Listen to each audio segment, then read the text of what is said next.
চাওকচোন এয়া কি লৈ আহিছোঁ আপোনালোকৰ সন্মুখত, চিনি পাইছেনে? মুৰ্গীৰ ছাল, ব্ৰইলাৰৰ ছাল, চাওক এয়া মুৰ্গীৰ জেকেট। এতিয়া আমি মুৰ্গীৰ জেকেট বনাম। চাওক ছালখিনি ধুই ল'লোঁ ধুনীয়াকৈ। আদা, নহৰু, জলকীয়া, জিৰা গুড়ি সকলো দি দিম। পিঁয়াজো দি দিলোঁ।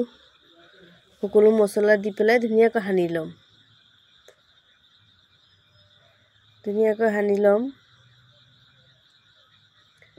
ছাল খাই কোনে কোনে ভাল পায় জনাব কমেণ্ট কৰি।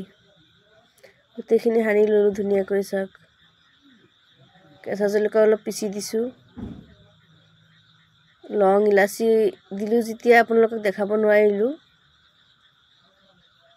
এয়া তেল গৰম কৰি ল'লোঁ আৰু গোটেইখিনি সানি পেলাই এয়া দি লৈছোঁ। ধুনীয়াকৈ ভাজি ল'ম। এতিয়া লাহে লাহে ভাজি আছোঁ আৰু এয়া চাওক অলপ পানী দি দিছোঁ। এইখিনি ধুনীয়াকৈ সিজি লওক। সিজাৰ পিছত ধুনীয়াকৈ ভাজা বনাই দিম। খাই কি মজা লাগিব আৰু কি ধুনীয়া লাগিছে চাওক। খাই বহুত মজা লাগিব, টেষ্ট হ'ব। কেনে লাগিছে জনাব। বাই।